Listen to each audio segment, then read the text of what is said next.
Gennem de mange opdagelsesrejser i 1300-1500-tallet blev verden udvidet. Handelsruter blev oprettet, og handelens centrum bliver i de italienske byer, da de ligger centralt i forhold til vigtig handel med Indien. Man begynder at tænke på mennesket på en helt anden måde. Man går tilbage til gamle værdier. De genindførte det gamle Grækenlands idéer og menneskesyn, da man mente, at middelalderen var en mørk og dårlig periode for menneskeheden. Derimod havde de gamle grækere opnået stor fremgang, og man så denne tid som et lyspunkt i menneskets historie. Mange mente, at mennesket var i centrum og var uafhængigt af kirken. Det førte til mange magtkampe mellem videnskabsmænd og den katolske kirke. Da handelslivet blomstrede så meget i de italienske byer, opstod der her meget rige familier, og denne rigdom udgjorde gunstige forhold for kunst, litteratur og arkitektur. Da mange rige handelsmænd og familier, de såkaldte mæcener, støttede kunstnerne. Denne nye måde at tænke på var så meget anderledes end den foregående, at perioden blev kendt som renæssancen, som betyder genfødsel.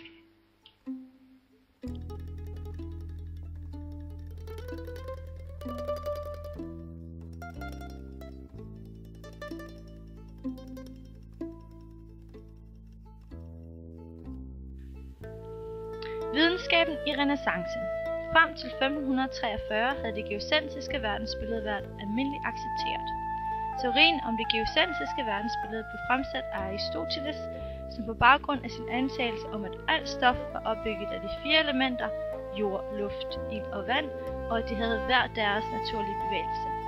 Han mente, at ild og luft ville stige til værs, mens at jord og vand, på grund af deres høje densitet, ville bevæge sig mod universets centrum. Dengang var det også muligt at observere vand og jord falde til jorden, ergo blev jorden udnævnt til universets centrum. Dermed måtte resten af universet rotere omkring jorden, og dertil konkluderede Aristoteles, at universet måtte være kugleformet, i det at kuglen er den geometriske form, der egner sig bedst til rotation.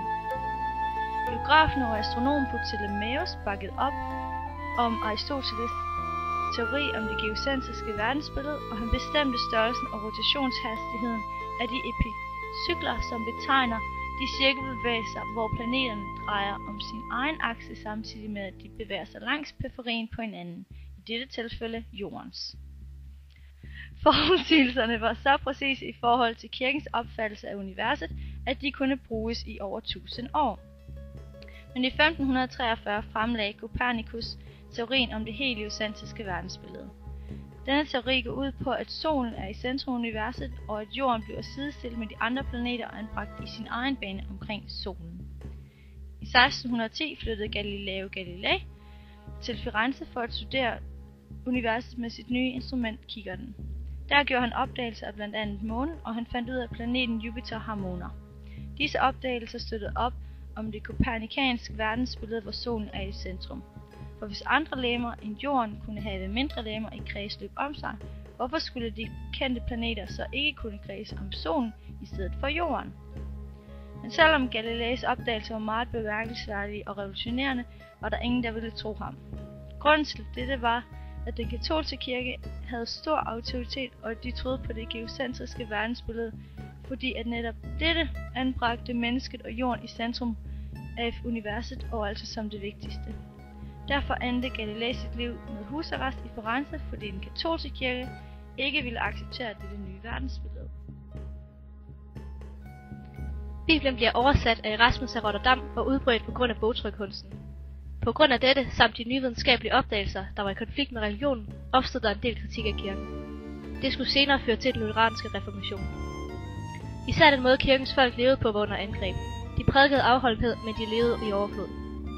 Det kan også ses i litteraturen, at samfundskritik og religionskritik er kommet ind under normerne for, hvad det er tilladt at skrive. Nu kommer mennesket i centrum som en fornuftsvæsen, og man har ret til at tænke frit.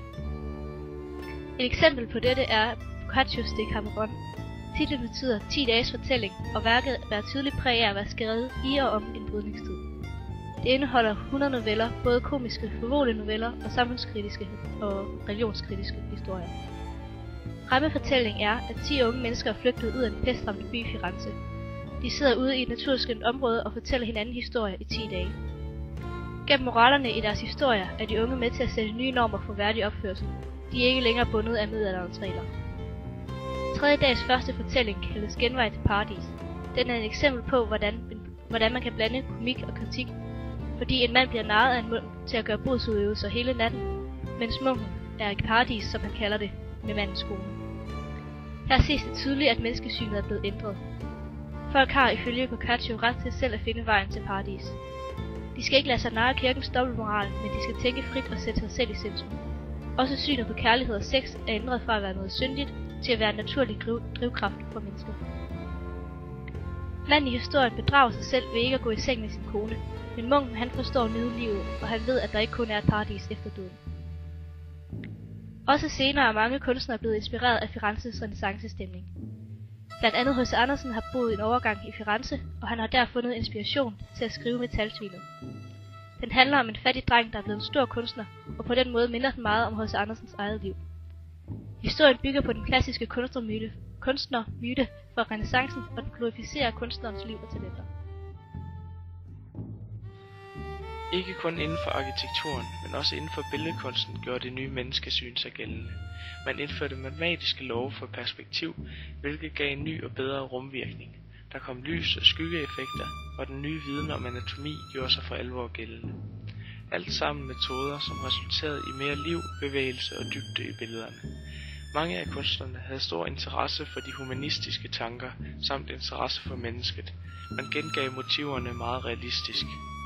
Linealperspektivet, det gyldne snit, balance og harmoni var alle ting, der blev brugt inden for billedkunsten. Kunstneren var som regel et multitalent, der også interesserede sig for videnskab, arkitektur og andre kunstarter. Billederne viste, at mennesket blev opfattet som det ypperste skaberværk. Dette billede hedder Primavera og er malet af Sandro Botticelli. Billedet er malet i tidsrummet 1481 til 1482, og han har malet det til sin fætter Lorenzo de' Medici, en af Firenzes fyrster.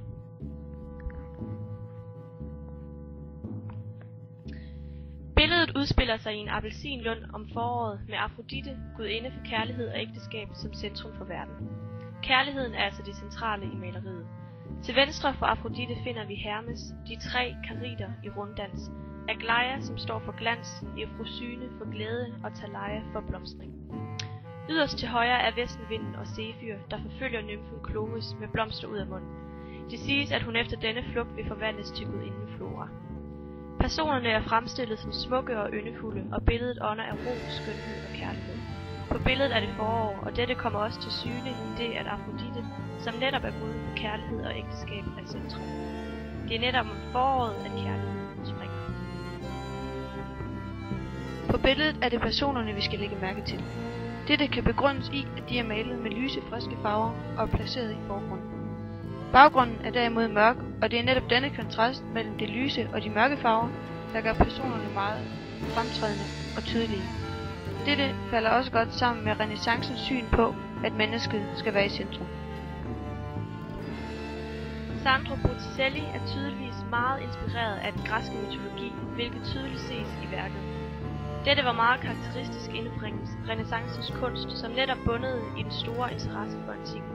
Blandt andet skal appelsinerne øverst i billedet repræsentere hisperidernes gyldne æbler, som ifølge den græske mytologi giver dødelighed. Renæssancens formål inden for kunsten var at gengive verden så realistisk som muligt. Dette ses blandt andet i perspektivet af billedet og den dybde, som tydeligt er til stede i billedet, samt den realistiske udformning af menneskene. Dette billede, som hedder Venus fødsel, er også malet af Sandro Botticelli i perioden 1477 til 1478. Billedet skal læses fra venstre mod højre, hvor vestenvinden blæser den nyfødte Venus ind mod land. På land står en kvinde, som repræsenterer jorden og tiden. Hun klæder Venus på, så hun er klar til at indtage hendes plads som formidleren mellem det himmelske og det jordiske. Dette kan kædes sammen med renæssancens tanker om, at menneskets